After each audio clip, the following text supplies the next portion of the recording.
Wilfried Adou, Virgile Arouansé.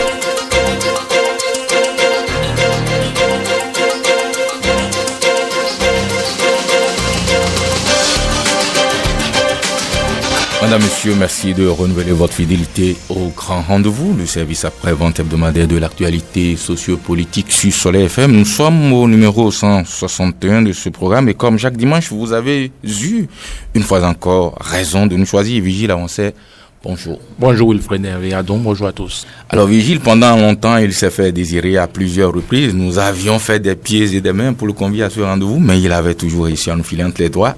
Et je me demande ce que vous avez bien pu lui dire pour le convaincre d'y être. En tout cas, je voudrais vous remercier, Virgile, autant que notre invité d'être présent dans ce studio. Michel Ayaka, bonjour. Bonjour. Alors, Michel Ayaka, vous êtes magistrat, vous êtes le président de l'Union nationale des magistrats du Bénin qui, récemment encore, a fait l'actualité dans ce débat épique sur la révision de la Constitution. Vous faites partie de ces personnages, de ce paquet de techniciens du droit, agrégés, doctrinaires, experts de tout acabit, les sachants, comme on les appelle, qui, des semaines durant, nous ont abreuvés de théories, de démonstrations et d'arguments juridiques préparés à toutes les sauces. Vous faites partie du camp du rejet du projet d'amendement introduit par le gouvernement à l'Assemblée nationale. Vous êtes du camp des anti-révisionnistes célébrés comme des anges, camp dit victorieux qui se réjouit donc de l'aboutissement enregistré le mardi dernier. Maintenant que les clameurs se sont tués et que l'agitation est retombée, Michel Ayaka, vous faites bien de venir expliquer, commenter, analyser avec nous cette actualité vue dans le prisme des actes posés et de la parole entendue, loin des tensions, loin des pressions et des passions, comme c'est de tradition dans notre émission. Alors, les grands enseignements et conséquences du vote du 4 avril dernier, c'est essentiellement le sujet au menu de cette émission. Et si le temps nous le permet, nos auditeurs qui nous font la querelle de les avoir écartés de l'antenne depuis 4 semaines, Virgile, pourront à nouveau nous rejoindre au téléphone, si le temps le permet, dans une cinquantaine de minutes pour poser des questions à notre invité. Alors, sans d'autres formes de protocole, Michel Ayaka, en termes de leçons apprises, le chef de l'État a partagé les siennes dans son interview d'hier avec nos confrères de 3 télévisions de façon succincte. Qu'avez-vous retenu de son intervention? Une fois encore, M. Wilfried Adou, bonjour. Bonjour Virgile Arouansé. Bonjour à nos amis auditeurs. Bonne fête des Rameaux. Alors, les enseignements retenus de la sortie médiatique du président de la République, j'avoue sincèrement que j'ai été surpris par ce rendez-vous manqué avec le peuple. C'est un rendez-vous manqué d'autant plus que les questions sur lesquelles le président de la République s'est prononcé sont des questions dont il n'a pas suffisamment la maîtrise.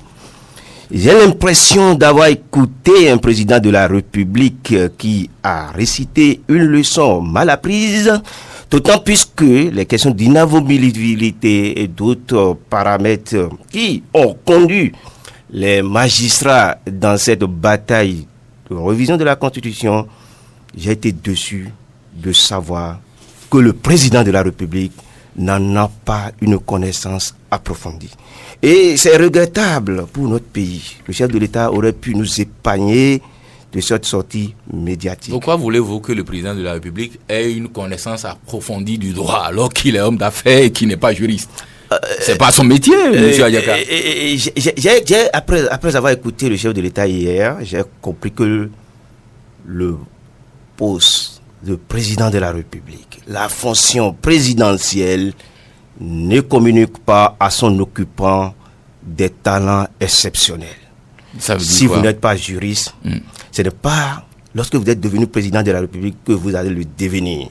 Si vous n'êtes pas agrégé de droit constitutionnel, ce n'est pas la fonction présidentielle qui va vous communiquer les talents de constitutionnaliste. Donc Si vous n'êtes aurez souhaité pas- que le président soit magistrat, peut-être. Si vous n'êtes pas un magistrat, Oui. ce n'est pas Vous ne le deviendrez pas en devenant président de la C'est République. pas par la fonction présidentielle que vous allez le devenir. Autrement dit, il faut, lorsqu'on occupe de telles fonctions, lorsqu'on occupe de telles hautes charges, il faut être humble et écouter plus qu'on ne prend la parole. Parce que si vous prenez la parole, vous risquez de vous faire découvrir et ce n'est pas bien pour notre démocratie. Donc ce vous n'est auriez pas souhaité bien avoir un pour président nos- de la République taiseux, qui se tait et qui ne parle pas. Michel Adjeka, c'est ça que vous insinuez? Le président de la République aurait pu demander À quelqu'un d'autre de parler à sa place. à son avocat dans cette bataille-là, qui est son avocat personnel, de croiser ses arguments avec les autres techniciens qui ont été au fond. Il aurait pu demander un tel débat que nous avons ardemment souhaité pendant cette bataille-là. Mais Puisque le chef de l'État... il se fait que c'est pas son avocat qui a été élu président de la République, c'est lui le président. Le président n'a pas, sur les questions abordées, le président n'a pas la science infuse. Ce n'est pas un érudit que nous avons élu. Oui, mais Michel Adjaka, sur le sujet de la réforme judiciaire, il a posé au moins une question. Est-ce normal qu'un avocat, qu'un magistrat, un juge occupe un siège pendant 20 ans?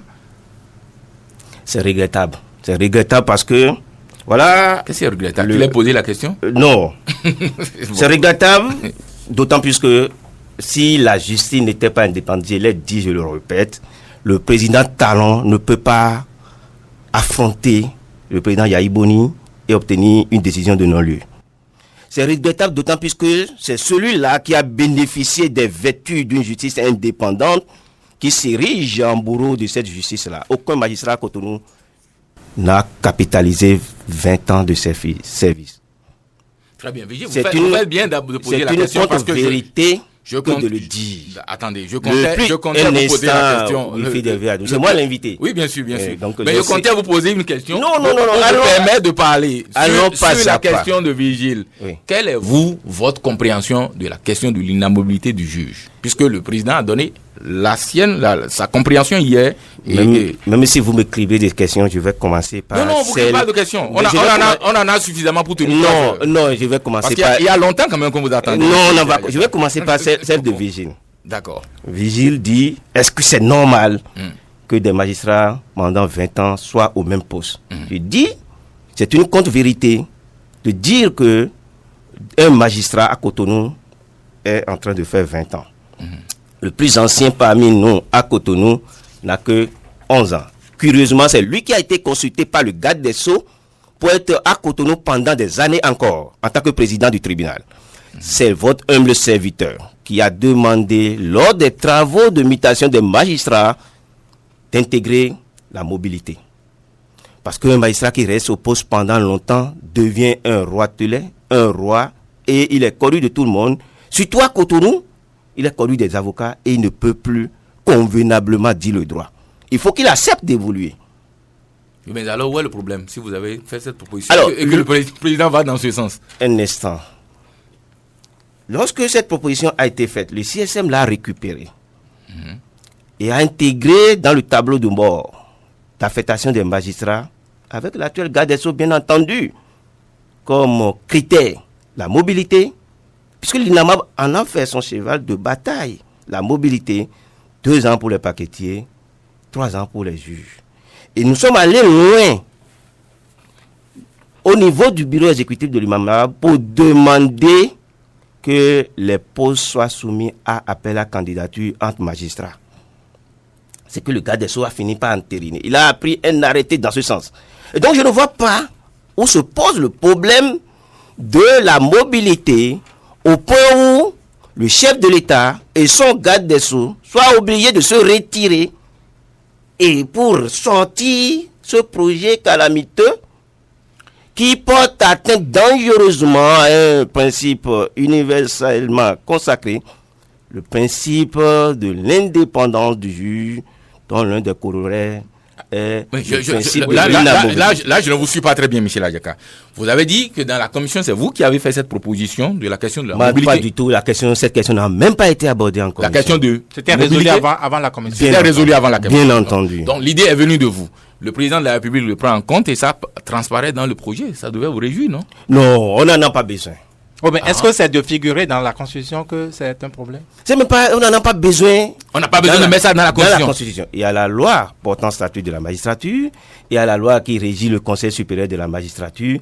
Et pour gérer le personnel magistrat, vous n'êtes pas tenu, c'est la gestion des ressources humaines, vous n'êtes pas tenu d'être rigide. Parce que si vous êtes trop rigide, vous allez vous retrouver face à des situations où vous êtes obligé de violer vos propres règles. Tout ce qu'on applique en droit n'est pas écrit.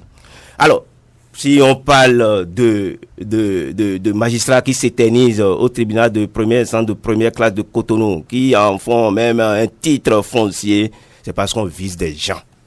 Qui, par exemple Bien sûr, moi combien d'années vous êtes à Cotonou? Je suis venu à Cotonou, j'ai commencé à exercer en Cotonou en 2012. Ça me fait combien d'années? 5 ans.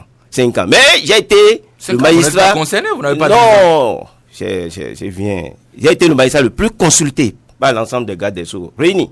Il n'y a pas ces gardes des Sceaux qui n'aient pas cherché à déplacer le président de l'UNAMAB de Cotonou, tout simplement parce que c'est un homme gênant. Dès lors qu'il est dans la maison, il y a des velléités que des magistrats ne peuvent pas développer. Surtout que le président du bureau exécutif de l'UNAMAB est aujourd'hui membre du Conseil supérieur de la magistrature. Donc, il est devenu très gênant. Il faut le déplacer à tout prix. Tant qu'il est là, on ne peut pas tourner en rond.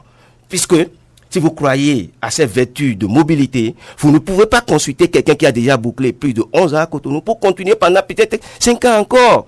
Donc, ils ne croient pas à ça. Leur souci est d'avoir une justice taillée sur mesure. Leur souci est d'avoir une justice qui leur donne raison contre le droit. C'est tout. Très bien. Alors, donc, pour vous résumer, si vous permettez, oui. Wilfried, le problème, c'est... Enfin, un problème... Vous n'avez pas de problème avec le principe de la mobilité des magistrats et des juges, mais vous avez un problème avec le fait que cela figure dans la Constitution. Non seulement cela ne devrait pas figurer dans la Constitution, il y a l'argument qui est derrière. Titre foncier à Cotonou, qui fait s'éterniser à Cotonou. Lors des dernières nominations, le garde des Sceaux a réussi à déplacer plus de magistrats que n'importe quel garde des Sceaux dans l'histoire de la magistrature. Il a fait des affectations de plus de 130 magistrats, il en était fier. Hein? Ça vous a gêné, vous? Comment ça peut me gêner? Non, je voulais dire au-delà de la violation des règles que nous avons soulevées en son temps. S'il a réussi à déplacer les collègues ont été obligés de rejoindre leur poste. Il avait dit à mobilité. Beaucoup ont quitté Cotonou. Aujourd'hui, nous sommes en sous-nombre à Cotonou. Oui, on n'a pas l'effectif qu'il faut pour travailler. Mais ce que le garde des Sceaux souhaite... ces mouvements-là? Oui. Il y a des au paquet, les collègues, ils sont, je crois, environ 5. Ça ne fait pas, on ne peut pas tourner le paquet de Cotonou avec cet effectif-là. Au siège, nous manquons de juges parce que chaque jour, des collègues demandent à partir, demandent à quitter, demandent à aller ailleurs. Et c'est cela. Donc, le souci du garde des Sceaux, c'est d'avoir des magistrats régimistes, des magistrats qui giclent. Et il ne peut en être autrement lorsque on est garde des Sceaux, on est avocat personnel du chef de l'État et on a éventré l'agent judiciaire du Trésor et qu'on s'est accaparé des dossiers de l'État. Donc il ne peut en être autrement. Très bien. C'est des affaires de cuisine interne à la justice que nous ne maîtrisons peut-être toujours pas, mais nous allons revenir au sujet qui nous préoccupe, Michel Adjaka, la constitution du 11 décembre 1990, une constitution fétiche, j'ai même envie de dire une constitution devenue vaudou. Elle reste irréformable, elle demeure en l'état, en tout cas pour le moment, avec ses vertus. Et surtout, avec le projet d'amendement introduit par le gouvernement n'a pas obtenu la majorité qualifiée nécessaire à sa recevabilité. Alors, quels sont les grands enseignements que vous tirez-vous de cette issue pour avoir clairement pris parti dans ce débat? Il faut retenir simplement que le chef de l'État a échoué parce qu'il n'a pas su régler, il n'a pas su résoudre l'équation de la méthode. Notre constitution, contrairement à ce que vous venez de dire, ce n'est pas une constitution déifiée, encore moins une constitution vénérée. C'est une constitution qui peut être révisée, elle est révisable. C'est ce qu'on entend depuis 20 ans. Et la plupart de ceux que vous qualifiez d'anti-révisionnistes, c'est là le mot que vous avez utilisé. Ça vous gêne? Beaucoup, non, du tout. C'est trop fort parce que nous n'avons jamais dit que nous sommes catégoriquement contre la révision de la Constitution. Mais les faits parlent pour vous. Non. Tout le monde est venu nous dire ici, nous ne sommes pas contre, mais on pose des actes pour montrer qu'on est contre, puisque vous n'avez même pas permis le débat sur la révision de la Constitution. Pourquoi vous voulez que le débat ait lieu? Ah, d'accord. Donc, vous n'avez même pas permis le débat, mais vous n'êtes pas contre la révision. La méthode n'ouvre pas le débat. Ah, d'accord. Chez les juristes, la méthode emporte le fond. La procédure emporte le fond. Voilà une commission que le chef de l'État a installée le 6 mai 2016. Commission à laquelle il a conféré, à travers l'article 2, instituant la dite commission, les pleins pouvoirs de passer en revue ses propres propositions de campagne, de voir ce qui est pertinent, qui peut être retenu, de compléter d'autres propositions pertinentes qui conforteraient le système démocratique, le système partisan de notre pays. L'article 2 va plus loin en donnant à cette commission le pouvoir de proposer un avant-projet de constitution. Ce qui n'a jamais été fait. Merci, monsieur Vigile. Et pourquoi? Au-delà de l'avant-projet de constitution, nous avons reçu mandat du président de la République de rédiger les avant-projets de loi infraconstitutionnels. C'est-à-dire des textes qui auraient été impactés par la réforme constitutionnelle. Vous avez demandé pourquoi. Vous avez vu le chef de l'État. Il évolue beaucoup, très rapidement. Dans un premier temps, il a dit qu'il ferait un mandat unique. Après, il ne ferait pas un mandat unique et il avisera le même président. Il a dit qu'il ne ferait pas un mandat unique. Il a dit qu'il avisera. Oui. Et donc... ça veut dire qu'il fera un second mandat. On verra ce qu'on verra. C'est ce que ça veut dire. Non, mais attendez. En français, ça veut dire qu'il fera un second mandat. Toutes les ouvertures sont... Il est tenté par un second mandat. D'accord. Il dit qu'il n'est pas hostile. Mais ça ne veut pas dire déjà qu'il veut faire le second mandat. Non, il dit qu'il n'est pas hostile au second mandat. D'accord. Et qu'il n'est pas... Il n'est pas gêné par la fonction présidentielle. Il n'a pas d'aversion pour la fonction. Il n'a pas d'aversion pour la fonction. Il est en train de prendre goût, petitement, à la fonction présidentielle. Il faut comprendre qu'il a évolué, et positivement. Parce que aucune étude n'a révélé, n'a diagnostiqué comme problème le mandat de 5 ans renouvelable une fois. Bon, voilà, il s'est conformé à vos desiderata. Maintenant, il revient sur la même ligne que vous. Donc, vous aurez souhaité qu'il fasse 2 mandats, et puis voilà, il est d'accord avec vous maintenant. Non, mais par rapport à la question à rappeler que le 1er août 2016 allait prendre les enregistrements. Il a dit que quel que soit l'issue donc de ce qu'il propose, lui, il partira. Non, je suis en train de vous demander. Avancez. Non, je voulais en train de vous demander l'évolution de la parole présidentielle. Dans le premier temps, le chef de l'État. Mais là, on s'écarte de ma question quand même. Hein, parce je voulais qu'on parle des grands enseignements du vote des députés. Et je parle de l'équation de la méthode. D'accord. L'équation de la méthode. Oui, parce que là, vous parlez maintenant de l'évolution de la parole présidentielle. C'est pour aboutir. D'accord. Ça pour montrer que allons-y. Tout ça là, toute l'évolution de la parole présidentielle a contribué à l'échec du projet. D'accord. Dans le premier temps, le chef de l'État dit je vais au référendum. Après le référendum, je vais à l'Assemblée nationale. On a trouvé que cette méthode est irrationnelle. Il doit faire l'étape du Parlement, l'étape de la recevabilité. Après la recevabilité, vu l'ampleur, la teneur des réformes, il doit consulter le peuple par référendum. Mais avant d'atterrir à l'Assemblée nationale, il faut soumettre le projet au consensus national. Et là, au niveau de la commission, on nous a empêché de rédiger l'avant-projet de constitution. On vous a empêché, vous dites. On nous a conduit carrément. Donc, on a déposé en catastrophe le rapport. On a pris le rapport, on l'a carrément éjecté. On a commis 2 experts dirigés par le garde des Sceaux pour rédiger ce que nous avons tous déploré. À partir de cet instant, les communications que le chef de l'État a voulu bien qualifier d'intoxication ont commencé et le peuple a compris qu'il y a un danger dans la République.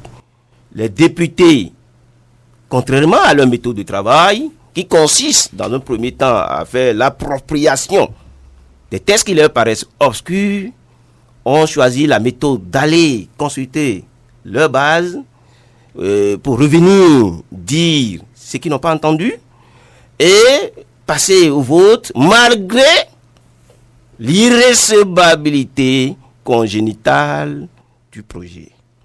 Finalement, vous en tirez quelle leçon? On a trouvé 22 anges pour délivrer le peuple béninois, éjecter ce projet-là. Et je remercie ces anges-là. Alors voilà, c'est très bien, vous célébrez ces 22 députés ayant voté contre le projet comme les anges sauveurs de la démocratie, et tous les autres sont stigmatisés comme des démons corrompus prédateurs de notre vivre ensemble. Donc vous êtes de ceux qui défendent cette idée-là. Moi, je ne suis pas de ceux-là qui estiment que les 60 autres députés sont des démons. Vous savez, qu'est-ce qu'ils sont? C'est mi-ange, mi-démon. Parmi eux, il y en avait qui étaient de bonne foi. D'accord. Qui ont estimé que, vu la dangerosité du projet, il était nécessaire de l'amener à l'abattoir pour véritablement le toiletter. Il y en a qui pensaient que le projet est si dangereux qu'il faut l'amener à l'amendement. Mais malheureusement, ils n'ont pas su opérer la recevabilité. La recevabilité de ce document n'est pas acquise.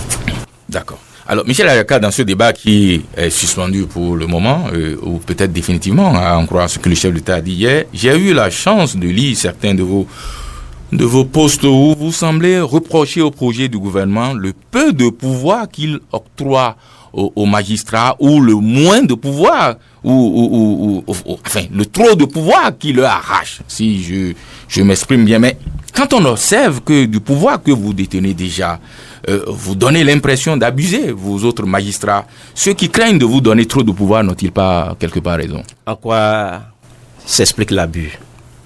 L'abus, Michel Ayaka, c'est d'observer que les pouvoirs que vous avez, les magistrats que nous avons avec l'UNAMAB, pour un oui ou pour un non, par exemple, je cite un exemple comme ça, pour un oui ou pour un non, l'UNAMAB entre en grève.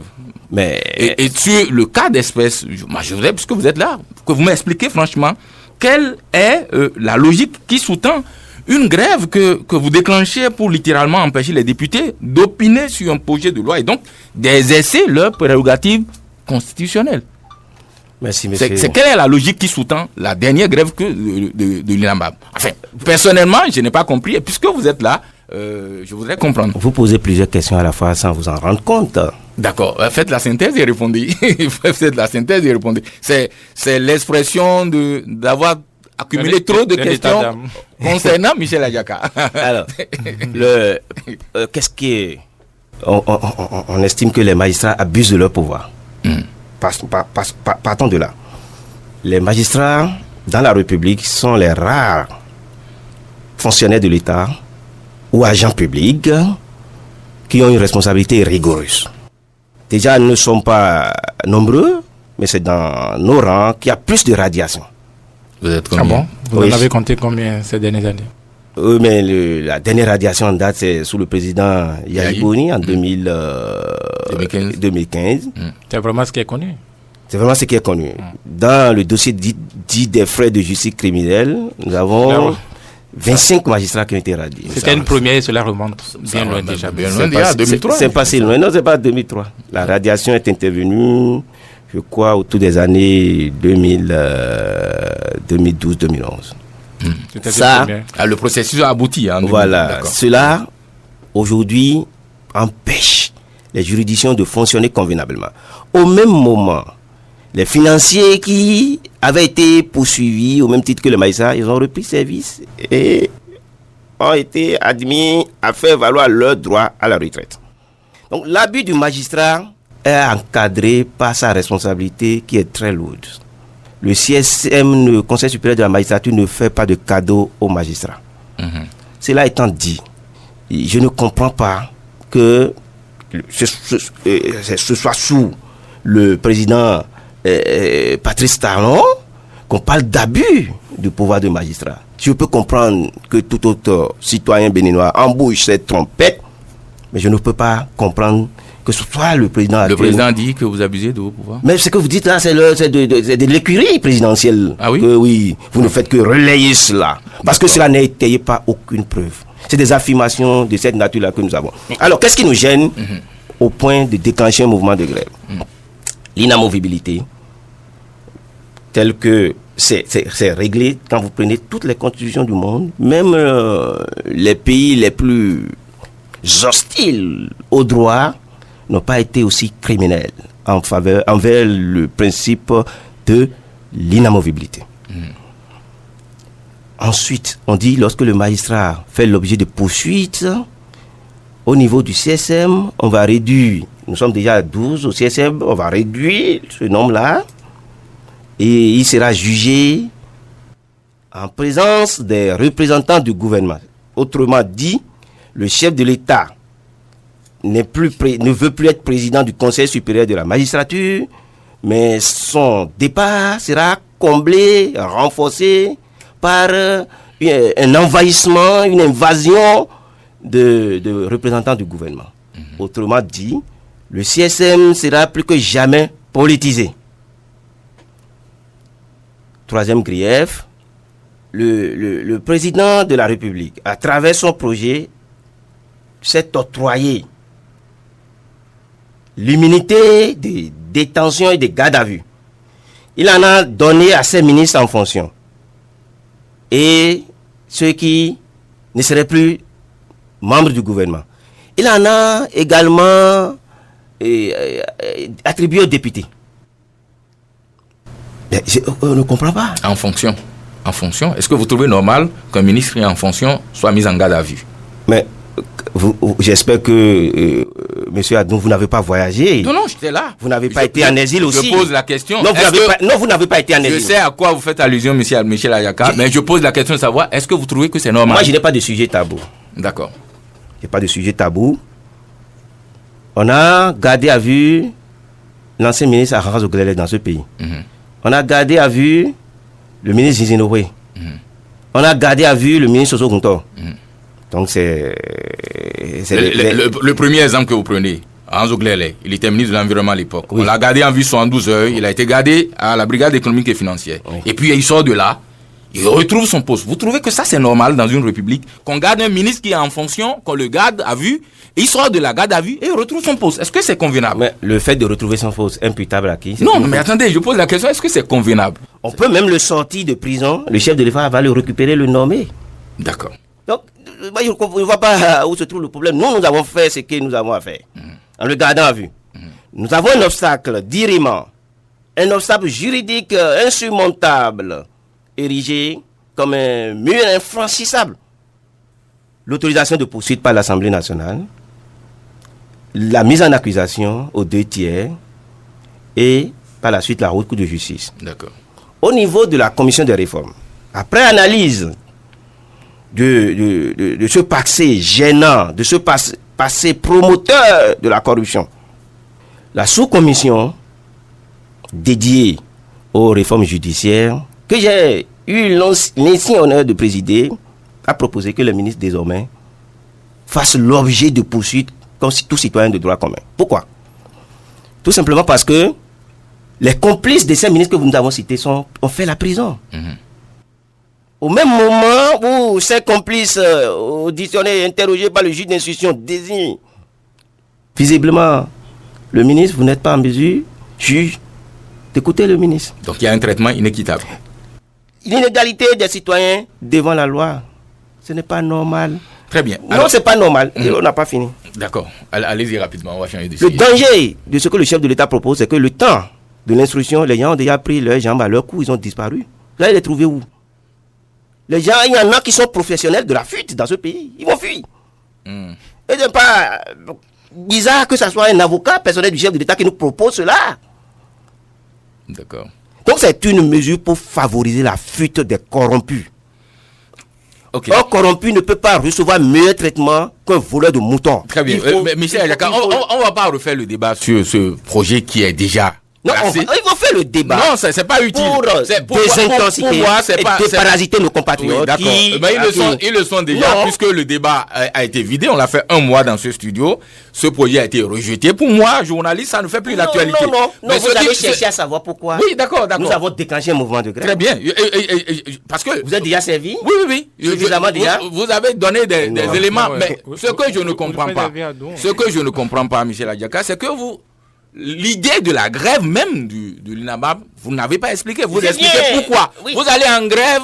L'objectif, c'était quoi? C'est d'abord la question qui me trotte dans la tête depuis. Le gouvernement a transmis son projet à l'Assemblée nationale. Votre grève est dirigée contre qui? Le gouvernement ou les députés à l'Assemblée nationale? Monsieur Adou, vous êtes un journaliste de métier. Hein? Oui, bien sûr. Je m'étonne. Pourquoi vous vous étonnez? Je vous pose des questions, expliquez-nous. Que vous n'avez pas lu la motion de grève. Non, notre grève demandait simplement au gouvernement de retirer son projet calamiteux de l'Assemblée nationale, son projet désastreux de l'Assemblée nationale, pour se conformer aux résolutions de la commission des réformes, commission dans laquelle on a englouti des millions, des centaines de millions, et on demandait déjà au chef de l'État de tenir parole, de respecter son projet de société. Parce que le seul contrat qui lie véritablement le chef de l'État au peuple, c'est son projet de société. Donc, qu'est-ce qu'on projet de société parlait de la révision de la Constitution. Son projet de société parlait de la révision de la Constitution. D'accord. Écoutez, et il a essayé, le peuple a dit, niet, j'ai faim.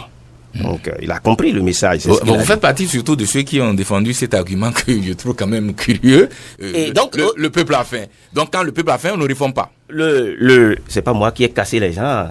Non, c'est une question que je pose. Quand le peuple a faim, on ne réforme pas. Non, c'est pas moi qui ai cassé les gens. C'est moi qui ai instauré un régime avançons. Qui distribue la faim, qui partage la misère. Avançons. C'est pas moi. Avançons. Au lieu de distribuer la richesse, on distribue la faim, on distribue le malheur. Avançons. Donc, il y a eu ma réponse.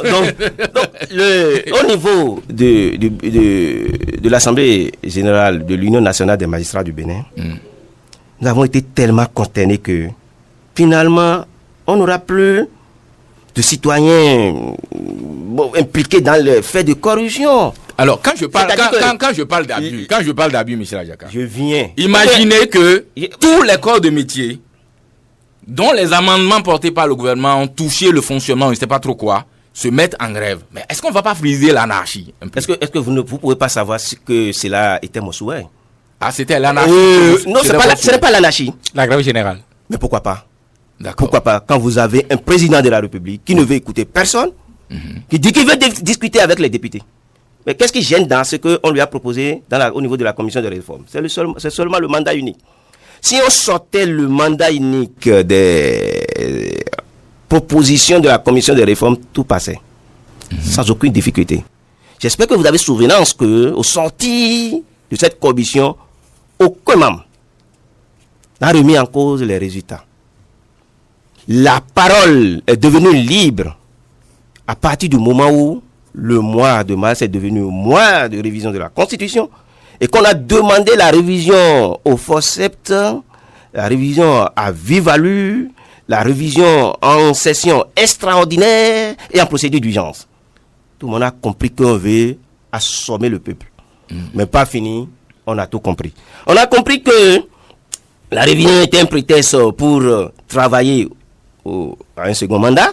La révision était un prétexte pour remettre en selle le programme de vérification des importations nouvelle génération. Ce que vous dites, en fait, de la révision, ce que vous dites, Patrice Talon n'en voulait pas très cohérent, Michel Adjaka. Si le mandat unique avait été voté, comment le président allait-il faire un second mandat?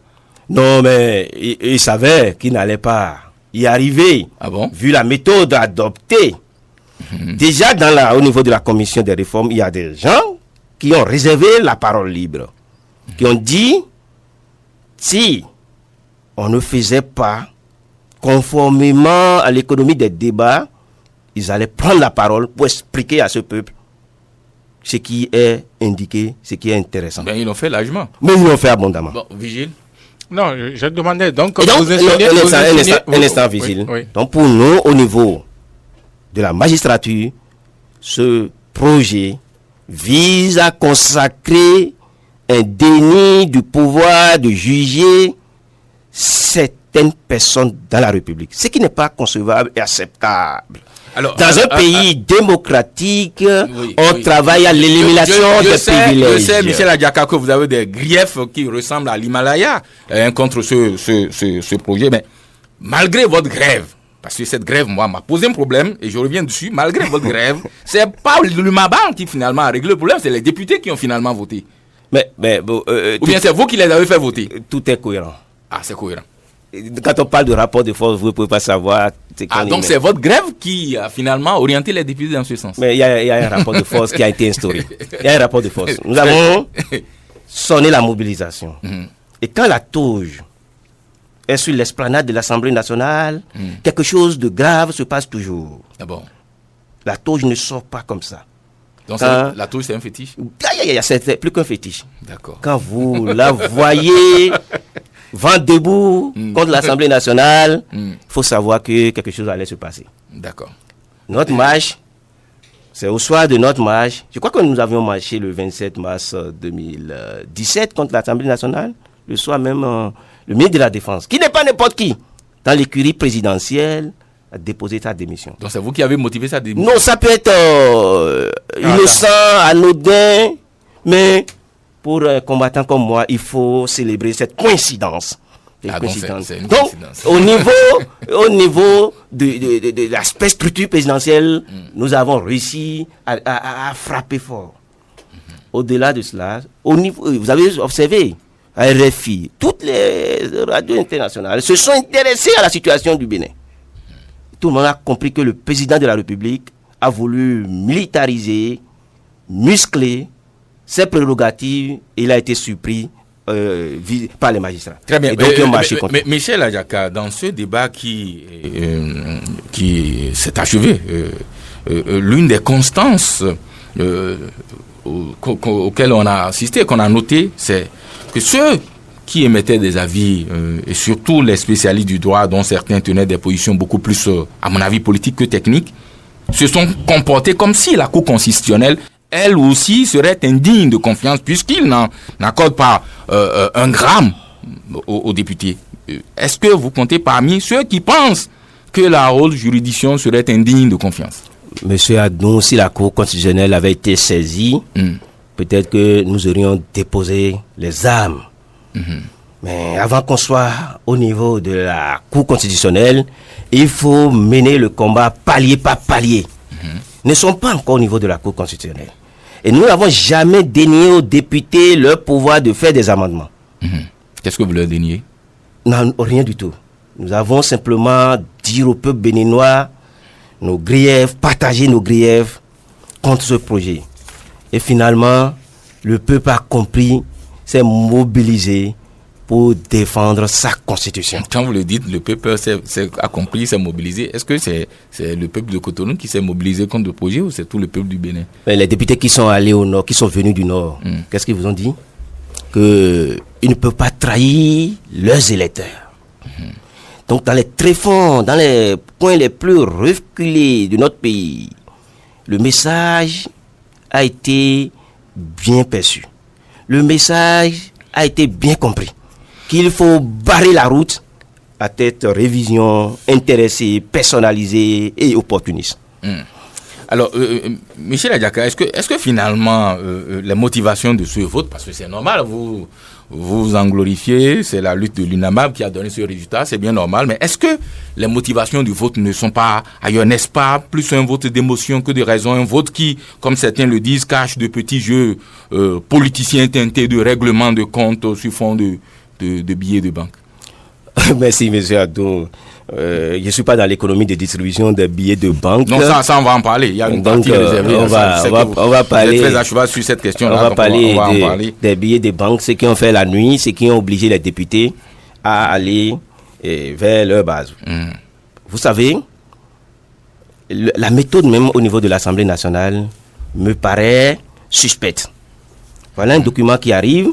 Les députés n'ont pas demandé aux techniciens de venir partager leur lecture avec eux. Et contre toute attente, alors que la commission des lois statuait sur la recevabilité du projet, les députés sont déjà allés en campagne. En campagne, vous avez dit. Oui. Où est-ce qu'ils ont trouvé les moyens? Est-ce qu'ils ont l'habitude de prendre l'avis de nos compatriotes avant de statuer sur les documents à eux? C'est pas vous qui avez dit que la Constitution n'est pas une loi ordinaire et qu'on devrait lui réserver un traitement particulier, M. Pas un traitement particulier ne veut pas dire traitement illégal. Parce que tel qu'ils se sont comportés, c'est comme si ils avaient un mandat impératif. C'est-à-dire qu'ils voulaient que leur conduite soit dictée par leur électorat. C'est indigne de notre démocratie. Et cela est suspect. Parce qu'ils ont trouvé les moyens. S'ils avaient organisé un séminaire pour comprendre les différentes récriminations contre le projet, cela se comprendrait. Je soupçonne qu'ils n'ont pas compris eux-mêmes le document. Si on a le temps, on a le temps, je vais expliquer le danger qui a fait consacrer un mandat unique, un système partisan tel que vous êtes venu là. Ce débat est vidé. Non. Le débat est vidé, Michel Adjaka. Je vais vous expliquer. C'est désormais un débat sans intérêt. Ce n'est pas sans intérêt. Oui, puisque le projet a été, le président a dit hier que la révision de la commission s'est terminée. Le fait d'avoir proposé cela est dangereux. Je vais vous expliquer pourquoi on dit mandat unique, harmonisation des mandats électifs et réforme du système partisan. Pourquoi? Mais c'est juste pour avoir un parti unique. Ce n'est pas plus compliqué que ça. Un parti unique? Oui. C'est possible dans mais oui, c'est ce que les gens veulent faire. J'ai fait une démonstration sur le système partisan. Bon, on n'aura pas assez le temps pour le faire. Alors, Michel Adjaka, ce vote au Parlement aura été le fruit de l'affairisme politique déglingué qui se serait emparé de notre Parlement. L'argent aurait forgé la conviction de certains députés et occasionné le revirement incompréhensible d'autres. Je voudrais à cet effet revenir sur un coup extrait de la justification de vote un peu particulière de Rosine Soglo, doyenne d'âge du Parlement, qui, dans l'une de ses tonitruantes envolées, a lâché, je cite, « Votre libre arbitre a été altéré par l'achat massif de notre conscience. » Et je comprends que c'est cela qui a pris le dessus. Les quelques millions que nous avons reçus ont pris le dessus sur tout le reste. Car moi aussi, j'ai reçu de l'argent. Tout le monde ici et vous n'allez pas me dire le contraire. Fin de citation. Quel commentaire vous inspire ces propos? Non, je salue la sagesse de Mémé Rosine Soglo. C'est une dame d'honneur, c'est une dame d'engagement, c'est une dame qui est aux côtés du peuple. Les défenseurs de ce projet se sont fait piéger. Prenons déjà l'âge de notre Mémé nationale. Et si vous prenez le risque d'aller... Il y a des femmes qui sont plus âgées qu'elle. Oui, j'ai dit, elle a été première dame. Arrêtons un peu ça. Allons-y. Vous me volez des minutes. Non, on a le temps. Bon, on a le temps. Les gens ont eu le courage de l'approcher. Au moins, en ce qui la concerne, c'est un aveu. D'accord? On peut se douter, les autres peuvent opter pour la dénégation absolue. Mais en ce qui la concerne, c'est un aveu. Dans un premier temps, au sujet de votre, en tout cas de l'examen en session extraordinaire et en procédure d'urgence de ce document, elle a déjà donné son point de vue. Elle ne veut pas d'une révision à vive allure, au forceps. Elle l'a dit. Au niveau de la commission des lois, contre toute attente, elle a voté pour la recevabilité. Donc les gens ont compris qu'elle a changé de fusil d'épaule. Et ils se sont fait piéger. Comment vous l'avez expliqué ça? Mais je ne sais pas. Mais c'est pour au moins se faire compter parmi les 63 députés. Elle a été enrôlée. Donc, et elle a été traitée comme ses collègues députés. Soignée correctement. Et à l'hémicycle, elle a retrouvé l'énergie et son naturel pour les dénoncer. Parce qu'elle a été surprise par la lutte des débats. Les gens peuvent dire, oui, bon, nous allons voter, mais oui, bon. J'ai dit, le projet n'est pas en l'état recevable. Je suis juriste, je suis magistrat.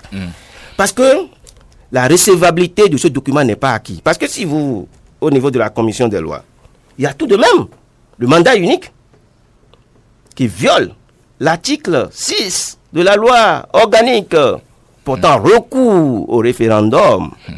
Apparemment, Michel Adjaka ne guérit pas des griefs qu'il a contre Non, parce que quand il fait 2 phrases, il revient dessus. Bon, on va évoluer, Michel Adjaka. Franchement, pour moi, ce débat est éculé. Il ne sert plus à rien. La révision parlons classée. Donc, parlons des conséquences. Des conséquences de ce vote. Voilà. Alors, ce tact dénoncé par Rosine Vieira-Soglo, pour un magistrat que vous êtes, ça devrait rester sans suite? Vous allez trop vite, Vigile. Vous allez trop vite. Ça, c'est le dernier pan de l'aspect que je voudrais aborder avec lui. Parce que le premier pan, alors. Allons-y. Le premier pan, c'est quoi? On vous a compris. Hein. Là, vous faites partie de ceux qui soutiennent et tiennent les propos de Madame Rosine Soglo pour parole d'évangile. Vous semblez savoir beaucoup de choses sur le sujet. Apparemment, c'est logique. Vous êtes magistrat. Par exemple, vous risquez aussi des questions. Vous le non. Qui est le guichet automatique? Vous savez peut-être le lieu où le montant des transactions qui ont été effectuées, qui a servi d'intermédiaire entre les députés, entre les corrupteurs et les corrompus, combien chacun a reçu. Enfin, il y a une idée de tout ça? C'est un mécato. Un transfert de conscience. Beaucoup d'argent, vous voulez? Oui, un mécato. On va informer nous. Ce serait une occasion loupée que d'avoir un magistrat du rang de Michel Adjaka dans notre studio sans avoir quand même ces éléments que personne n'a encore dans le pays. Les députés sont allés contre toute attente travailler, mobiliser leur base. Cela n'a pas provoqué en vous un questionnement? Ce n'est que des soupçons. Ok. Nous travaillons sur la base des soupçons. D'accord. C'est à partir des soupçons que nous accouchons la vérité. D'accord. Et dans ce dossier de trafic de conscience à l'Assemblée nationale, je veux que le peuple béninois soit édifié. Non pas forcément pour déboucher sur des condamnations, mais simplement pour permettre au peuple de jouir de son droit à la vérité, de son droit à l'information. D'accord. Qui a acheté qui? À quel montant on a acheté les gens? Qui sont les intermédiaires? Parle de l'immunité parlementaire. Peut-être que la transaction a eu lieu avant le Parlement. Donnez-nous l'occasion. Et moi, pourquoi j'ai appelé l'attention des collègues du parquet de Porto-Novo de se saisir de ce dossier. Michel Adjaka, procureur près du tribunal de première instance, de première classe de Porto-Novo, écouterait l'ancienne première dame. C'est curieux quand même. À tout le moins, je l'écouterai. D'accord, c'est curieux. Advienne que pourra. Très bien, c'est curieux quand même parce que à vous écouter, vous donnez foi intégrale à ces propos que nous avons entendus, mais de la part d'un magistrat, faire foi aussi facilement aux propos d'un personnage sans doute respectable, mais d'un âge assez avancé, et pour qui on pourrait quand même mourir pour les propos que nous avons entendus là, tout au moins une once de doute, Michel Adjaka, mais vous n'avez pas la moindre once de doute, vous prenez ça pour parole comptant, et c'est la vérité intégrale. Je n'ai condamné personne. Si j'avais pris cela pas encore. On n'est pas encore pris. Je n'ai pas pris de réquisitoire. D'accord. J'ai soif de savoir. Et je me suis interrogé. Comment en est-on arrivé là? Pourquoi hier, vos confrères qui ont reçu le président de la République ont esquivé cette question lancinante, cette question intéressante pour le peuple béninois? Pourquoi les députés recevraient-ils de l'espèce sonnante et trébuchante? Pourquoi pas de l'espèce renversante pour réviser la Constitution, pour immoler notre Constitution? Oui. Vous pensez que l'escape de la question a été orchestré normalement avant l'émission même hier? Une émission de cette envergure doit épouser l'actualité. Et l'une des questions majeures de l'actualité, c'est cette transaction. Puisque les chaînes internationales en ont parlé. Il faut donc sanctifier le Parlement en mettant la lumière sur cette affaire. Il faut exorciser le Parlement en mettant la lumière sur cette affaire. Le démon qui est glissé. C'est pas Madame Rosine Soglo qui a parlé des télécommandes vertueuses, non vertueuses. C'est le président de l'Assemblée. C'est le premier des députés. Elle a tenu des propos, elle a fait des accusations. Mais l'âge du président de l'Assemblée nationale aussi a incriminé. Est-ce que vous avez incriminé l'âge de Madame Vieira-Soglo? Non, je n'incrime pas son âge. Pourquoi doit-on prendre Non, j'ai une autre question, Michel Adjaka. Comment pouvez-vous être si sûr du camp dans lequel l'argent a été distribué? Parce que vous semblez prendre position pour un camp. Comment pouvez-vous être sûr du camp dans lequel l'argent a été qui a été distribué, quand notre seule source n'a même pas vu de ses yeux, vu, comme on le dit, le guichet automatique, quand vous n'avez pas fait d'enquête, me semble-t-il encore, parce que vous souhaiteriez que votre confrère de Porto-Novo s'en occupe. Sinon, quels sont les éléments qui autorisent les allégations que vous faites? Quelle allégation? Moi, je voudrais... Oui, parce que vous êtes tellement sûr que on a sûr. distribué de l'argent à tout le monde. Madame Rosine Soglo dit tout le monde ici a reçu de l'argent. Mais il se fait qu'elle ne voit pas. C'est une vérité, c'est de la palisse, elle ne voit pas. Alors à partir du moment où on ne voit pas, comment peut-elle être aussi sûre que tout le monde a reçu de l'argent? Ça ne vous a pas arrêté. Est-ce qu'elle n'est pas présidente de groupe parlementaire? Ah bon, c'est dans les groupes parlementaires qu'on distribue? Non, est-ce qu'elle ne participe pas aux réunions de la conférence des présidents? Ah, donc c'est là-bas ça se distribue. Vous passez. Moi, non, vous avez l'impression que. Non, je voudrais que vous me renseignez.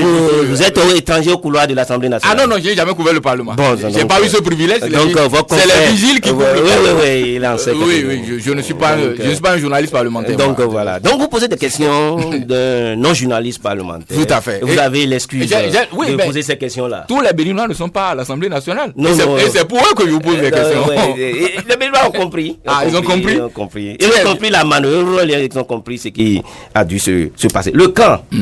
Le camp. On peut écouter Madame Rosine Soglo qui va nous dire que le camp c'est elle, c'est les 22, c'est les 62, c'est l'abstentionniste.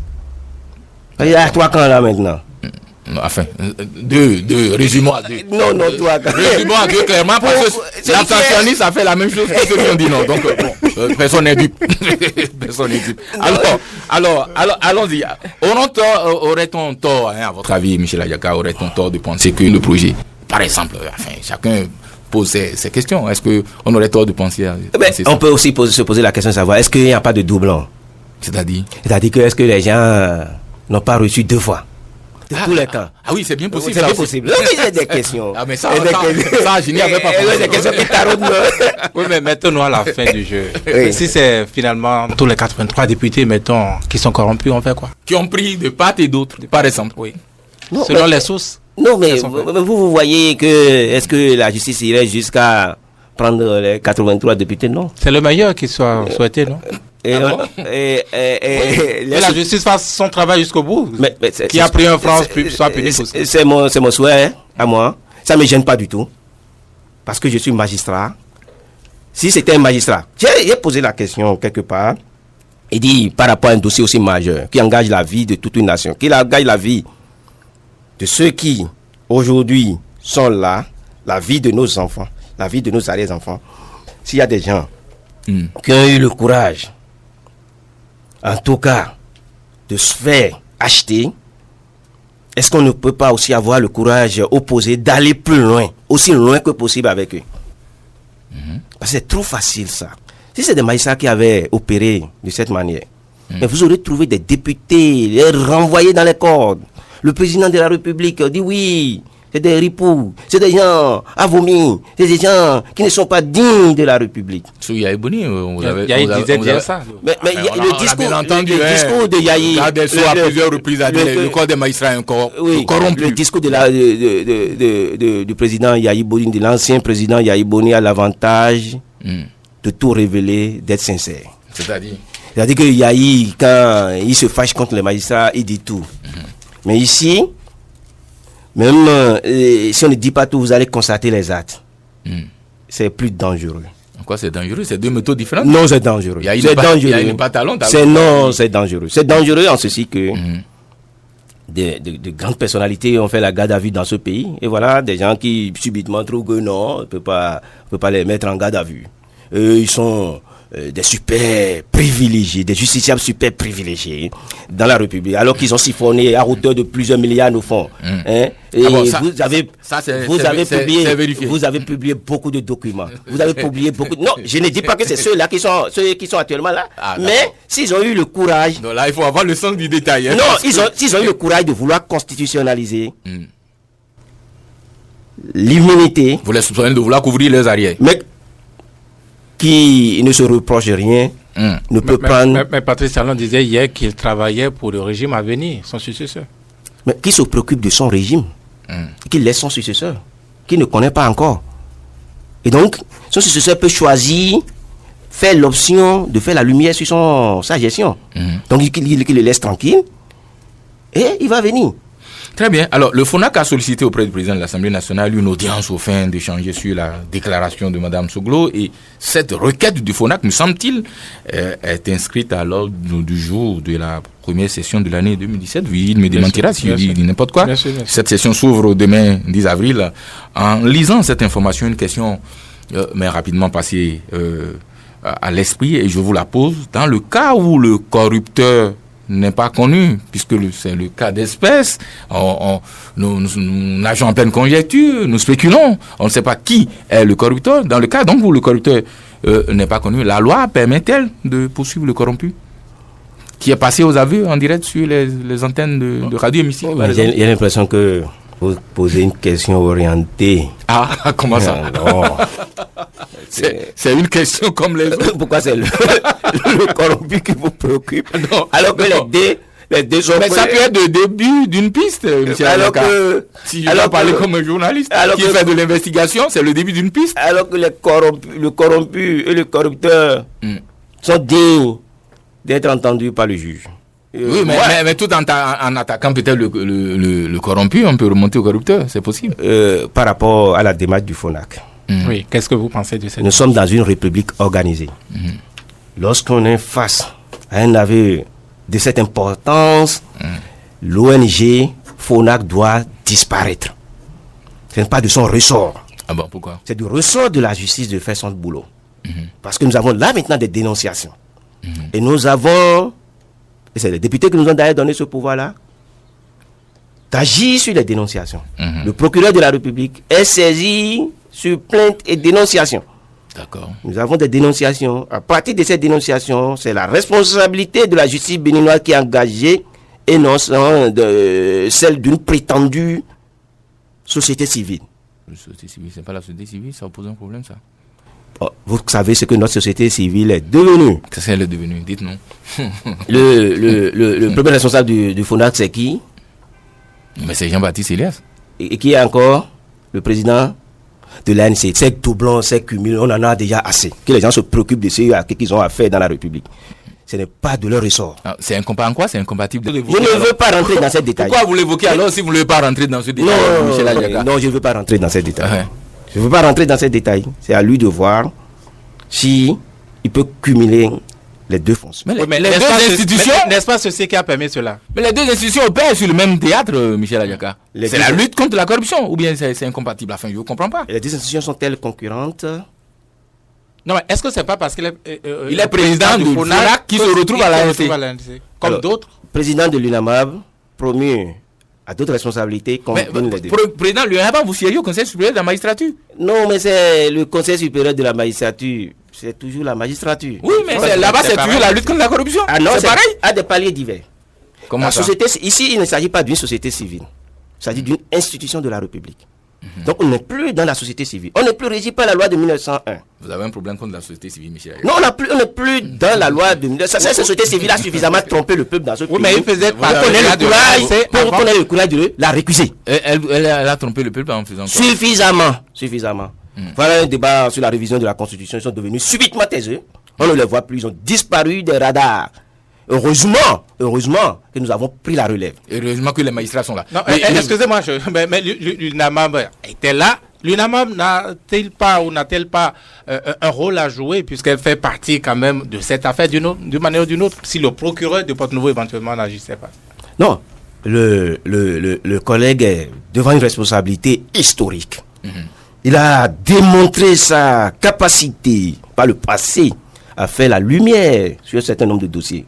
Je crois que il est souhaitable de le laisser et peut-être vous allez l'applaudir sous peu. Très bien. Alors, est-ce que là, vous ne prêchez pas, Michel Ayaka, quelque chose que vous savez vous-même irréalisable quand on sait que le règlement intérieur de l'Assemblée nationale, en son article 69.1 précisément, empêche la réalisation de ce vœu. Et je cite, pour nos auditeurs, puisque vous le savez, les membres de l'Assemblée nationale jouissent de l'immunité parlementaire conformément aux dispositions de l'article 90 de la Constitution. En conséquence, aucun député ne peut être poursuivi, recherché, arrêté, détenu ou jugé à l'occasion des opinions ou votes émis par lui dans l'exercice de ses fonctions.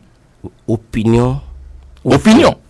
C'est la justification de vote de madame. Non. Dans cette justification de vote qu'elle a dit ce qu'elle a dit. Ce n'est pas une justification de vote. Qu'est-ce que c'est? Elle a parlé avant le vote. C'était avant le vote. D'accord? Et ce n'est pas ces propos qui sont poursuivis. C'est le fond. Le fait auquel La marchandisation de la conscience des députés avant même l'ouverture de la séance. On veut savoir si c'est vrai ou si c'est faux. Est-ce que le peuple n'a pas le droit de le savoir? Oui, bien sûr. Bon, laissez-nous faire le boulot. D'accord. Parce que nous avons prêté serment pour- Et vous ne risquez pas de vous heurter à ce genre de disposition. En quoi cela vous gêne-t-il?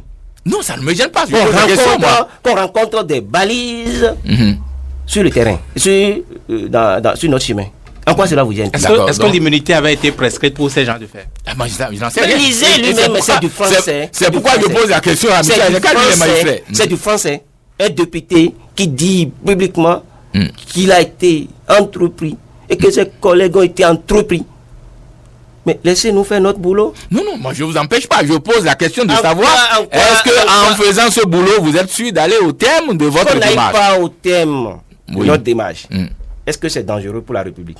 Non, pas du Bon, tout. voilà, qu'on commence déjà. Très bien, le président du FONAP, puisque vous en parlez il y a un instant, précédemment dans ce même studio, a estimé que depuis de nombreuses années, au moins 48 dossiers de corruption sont transmis à notre justice sans qu'on ait la moindre suite. Dans ces conditions, je me demande en quoi les griefs nombreux que vous avez soulevés contre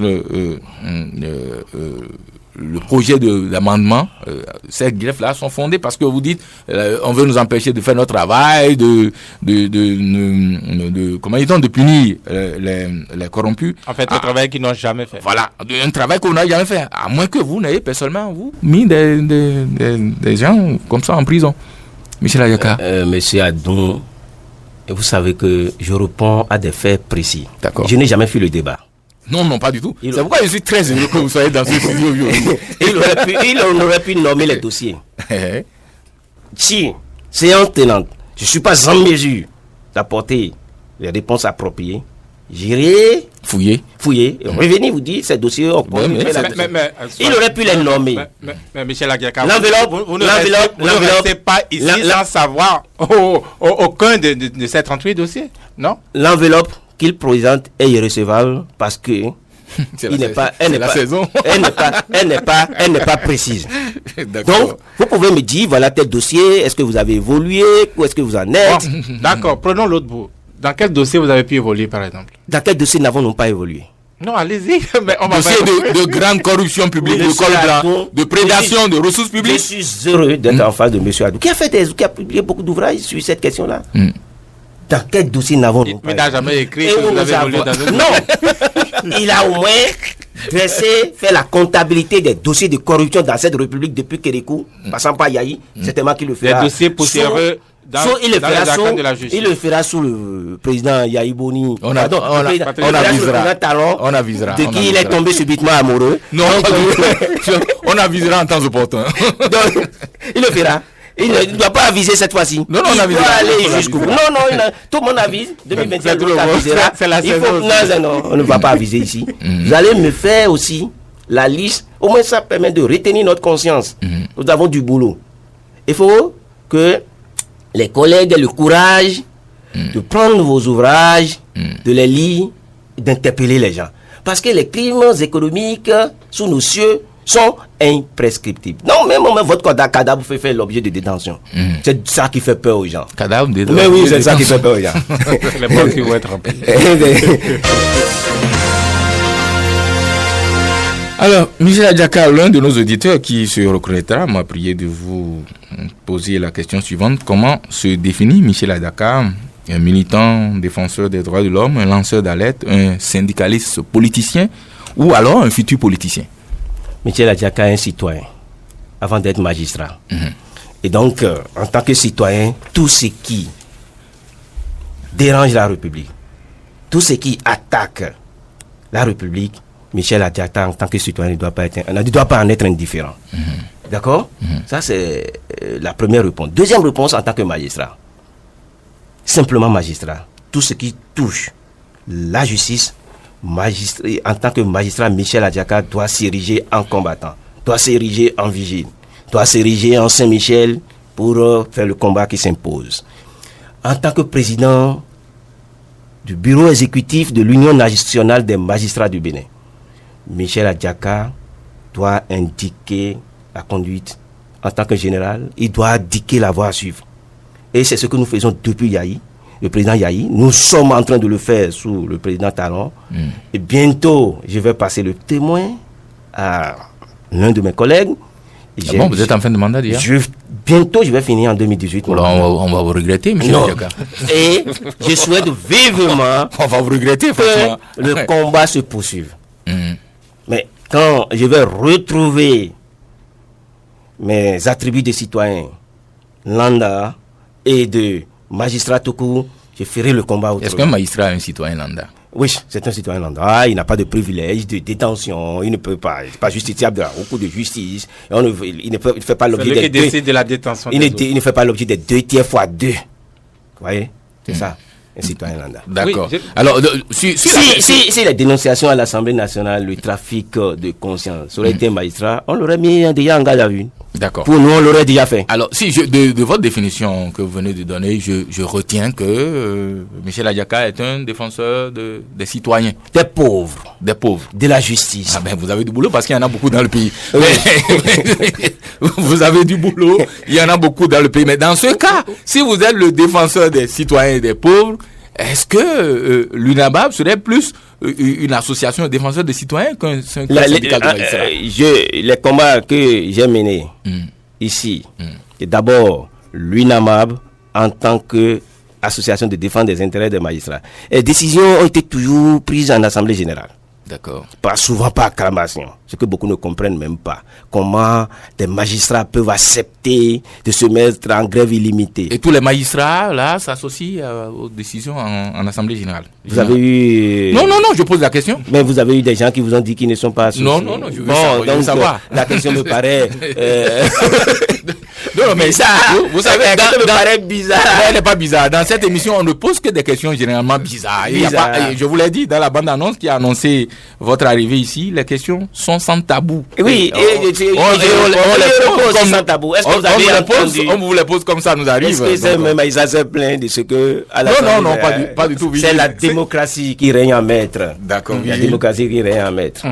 Dites-nous, Michel Adjaka, par rapport à votre opposition au pouvoir en place, aux adversités notamment, celles qui ont parfois visé le garde des Sceaux, dans l'opinion, on a souvent évoqué des problèmes de personnes, de subjectivité, de postes ministériels. Vous avez lu dans ma pensée parce que c'est justement la seconde question de l'auditeur que je m'apprêtais à lui poser. Oui. Bon, je le laisse répondre. Moi, je fais des combats de système. Je n'ai pas le temps de m'attarder sur les personnes. Si vous avez des convictions qui sont contraires à l'émancipation du pouvoir judiciaire, on est obligé de vous attaquer. On est obligé de vous attaquer. Qui vous souviennent que quand nous marchions en 2014 dans les rues de Porte-Nouveau, l'actuel garde des Sceaux était à nos côtés. J'avais toujours pensé qu'il marchait pour une conviction noble. Il marchait pourquoi? J'ai compris qu'il marchait pour une occasion, pour une opportunité de se faire voir, de prendre la parole. Mais à l'épreuve de l'exercice du pouvoir, j'ai constaté que il évolue et travaille pour une écurie. Au point où j'ai dû lui poser un jour la question de savoir est-ce que c'est l'avocat défenseur des causes nobles qui marchait aux côtés de l'UNAMAB dans les rues de Porte-Nouveau que je vois là, ou bien c'est une autre personne. Il m'a dit que les intérêts changent, les positions, les intérêts changent, les analyses. Et j'ai tout compris. J'ai tout compris et j'ai automatiquement saisi l'opportunité de défendre davantage mes convictions. D'accord. Est-ce que M. Adjaka a manqué d'être ministre garde des Sceaux? Oh, personne ne m'a approché pour cela. Disons-nous la vérité. Personne ne m'a approché pour cela.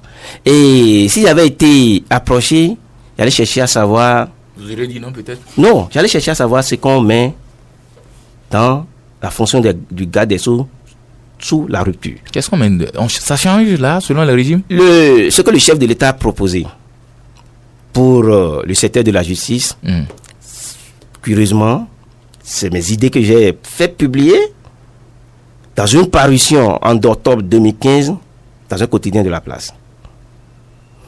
Et pendant la campagne électorale, le bureau exécutif de l'UNAMAB a initié une démarche qui a consisté à rencontrer 3 candidats. D'accord.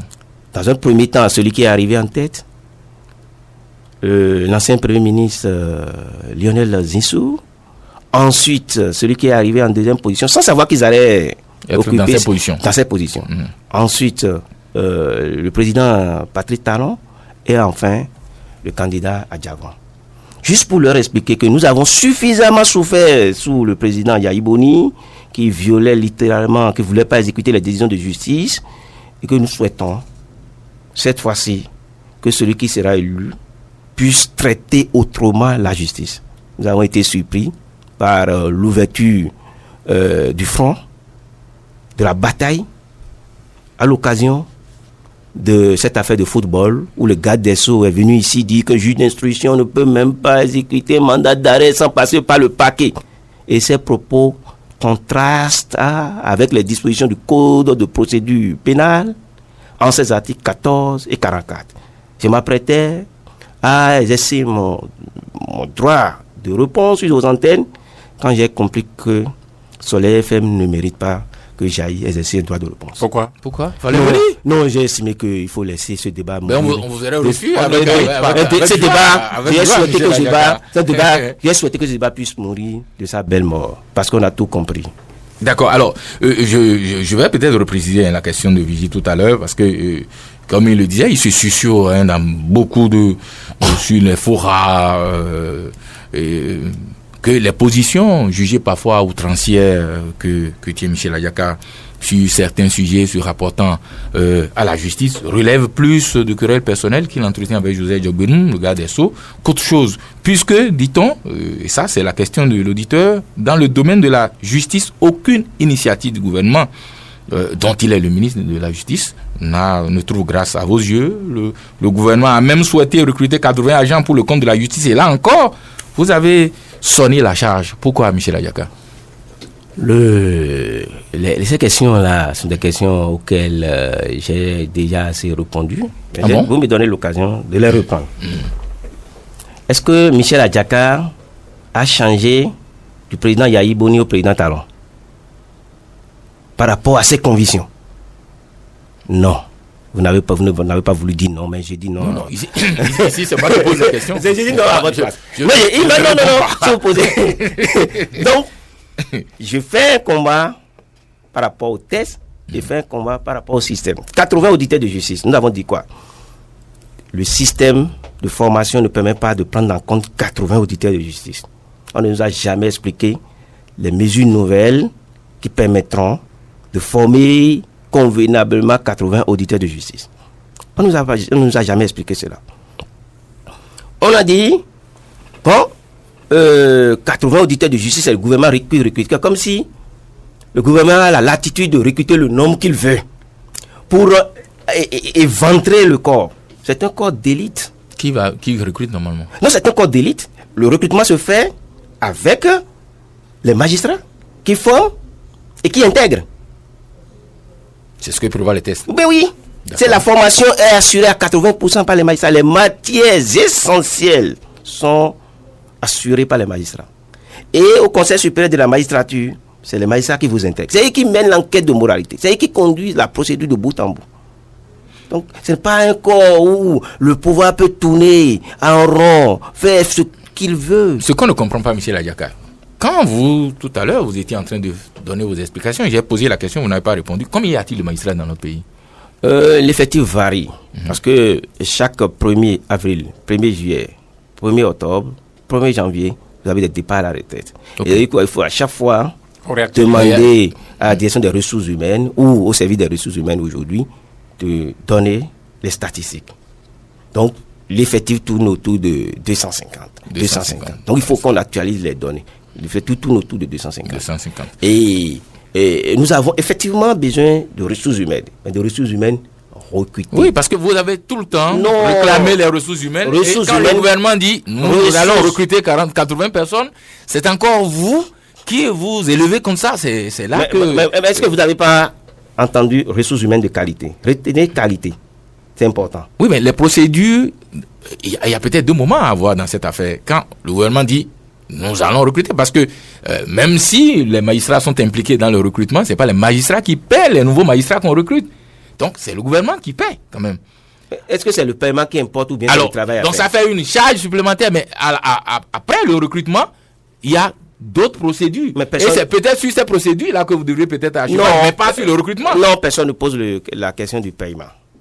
C'est l'office à conférer aux auditeurs de justice qui deviendront magistrats qui est ici visé. Si vous recrutez n'importe comment des magistrats, demain, la magistrature, en tant que corporation, sera l'objet de toutes les critiques. Mais que faites-vous alors de votre rôle de vigile? Enfin, pas avancer, mais... Alors, faites pas vigile. Sans verre. Alors, l'UNAMAB siège dans la commission de recrutement à travers ma modeste personne. Nous essayons de faire ce qui est nécessaire afin que le recrutement se passe et se fasse dans la transparence. Dès lors qu'il y a un petit problème, je donnerai la lettre. J'ai déjà demandé aux collègues de rester mobilisés par rapport à ces recrutements. Une grève encore en vue?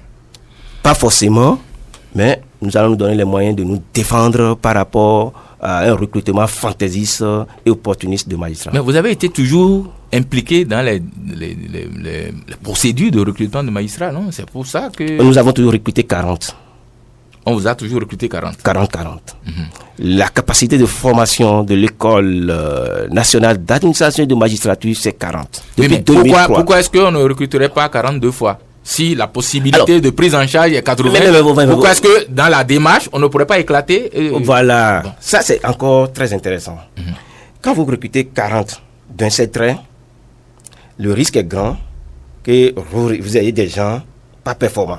À la fin, lorsque vous dépassez, non, 80 pardon, peut-être lorsque vous allez dépasser, déjà lorsque vous dépassez 30, le reste, ce n'est pas... Pourquoi? C'est le recrutement qui est de mauvaise qualité ou c'est la formation qui n'est pas à la hauteur? Au point où pour réussir même la formation, il faut que l'auditeur de justice recruté un minimum. Et les les formations à l'université aujourd'hui, nous voyons les professeurs d'université, les professeurs de droit, la façon dont les gens défendent un certain nombre de choses aujourd'hui. Et donc, nous sommes, en tant que consommateurs de ces produits, devons être sur nos gardes. Et donc, si vous recrutez suffisamment d'un trait, le risque est grand que vous n'ayez pas la qualité souhaitée.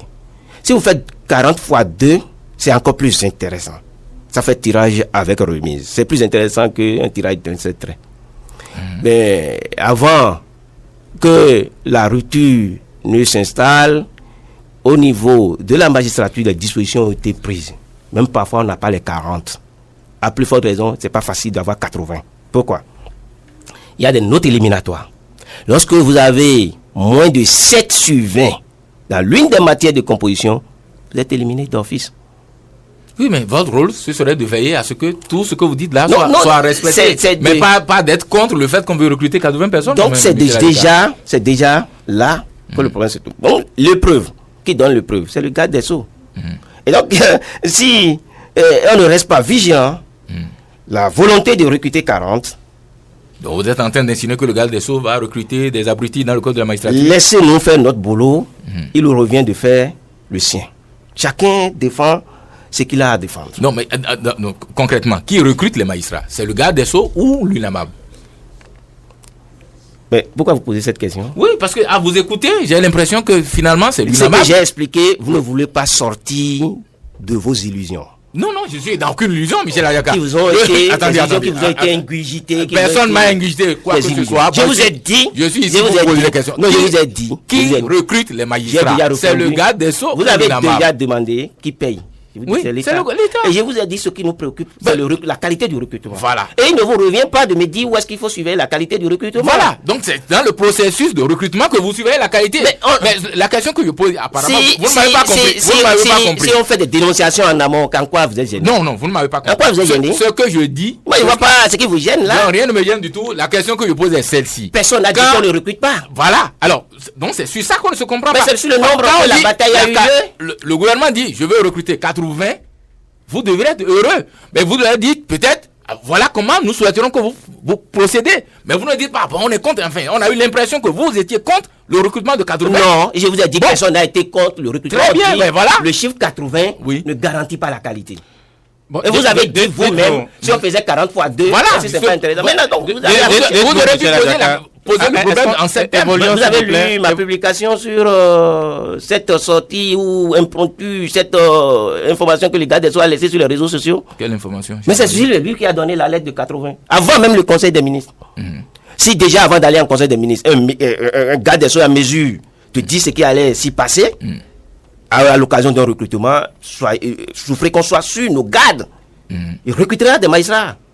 Donc c'est dans notre corps. Et quand ces gens-là vont commencer par faire, excusez du peu, de n'importe quoi ou adopter des comportements antidéontologiques, vous serez parmi les premiers à dire oui, ils sont corrompus.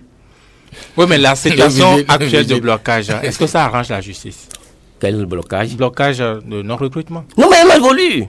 Cette semaine, la semaine qui vient de s'achever, j'ai travaillé par la fonction publique pour cela. On étudie leur dossier. On a déjà fait, on a publié une première liste pour demander qu'ils complètent les pièces nécessaires. Les 40 premiers ou... Non, on va recruter. On part sur la base des 80.